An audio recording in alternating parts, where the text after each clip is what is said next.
نحمدہ و نصلی علی رسولہ الکریم اما بعد فاعوذ باللہ من الشیطان الرجیم بسم اللہ الرحمن الرحیم رب اشرح لی صدری ویسر لی امری واحلل عقدۃ من لسانی یفقہوا قولی۔ ریاض الصالحین باب 102۔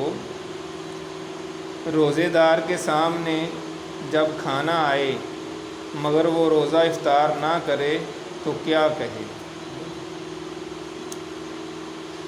بڑا ایک اہم معاملہ ہے اور اکثر یہ درپیش بھی ہوتا ہے۔ اکثر آپ کسی وقت آپ نے روزہ رکھا ہو تو آپ کو کوئی دعوت دے، خاص طور پہ ظاہر نفلی روزے کے متعلق یہ بات ہے۔ فرض روزوں میں تو سب کو پتہ ہوتا ہے کہ روزے ہیں تو پھر کوئی کسی کو دعوت نہیں دیتا۔ اس حوالے سے پہلی حدیث ہے، حضرت ابو ہریرہ رضی اللہ تعالیٰ عنہ سے روایت ہے، رسول اللہ صلی اللہ علیہ وآلہ وسلم نے فرمایا، جب تم میں سے کسی کو کھانے کی دعوت دی جائے تو اسے چاہیے کہ وہ قبول کرے۔ اگر وہ روزے دار ہو تو دعوت کرنے والے کے حق میں دعا کر دے، اور اگر روزے سے نہ ہو یا نفلی روزہ ہو اور اسے توڑ لے تو دعوت کھا لے۔ یہ مسلم شریف کی حدیث ہے۔ اس باب میں امام نووی یہ ایک حدیث ہی لے کر آئے ہیں، اور اس کے فائدے میں یعنی اس سے کیا چیزیں پتہ چلتی ہیں، اس میں انہوں نے لکھا ہے کہ شرعاً نفلی روزہ توڑنے کی اجازت ہے۔ یہ ایک اہم مسئلہ ہے، یعنی شرعاً کوئی پابندی نہیں ہے، اگر کسی بندے کا نفلی روزہ ہو تو وہ کسی کی دعوت پر اس کو توڑ سکتا ہے۔ اگر کہ آپ کو دعوت دے، آپ کا نفلی روزہ ہے تو آپ توڑ سکتے ہیں، اور اس کی کوئی قضا بھی نہیں ہے۔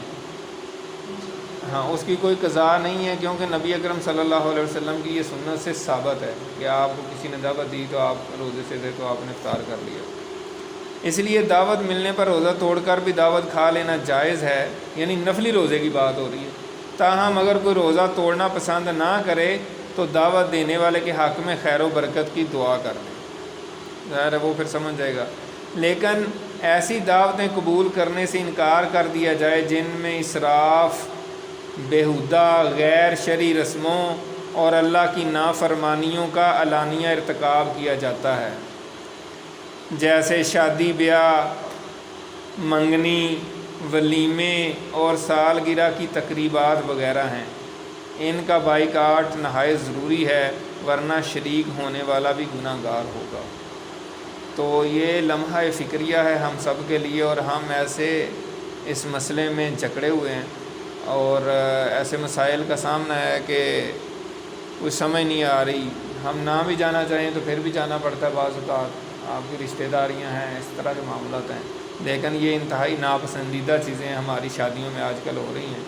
تو اللہ تعالی ہمیں ایسی محفلوں سے اور ایسی دعوتوں سے بچا کے ہی رکھے جہاں پہ اللہ کے حکموں کی نافرمانی ہو رہی ہو۔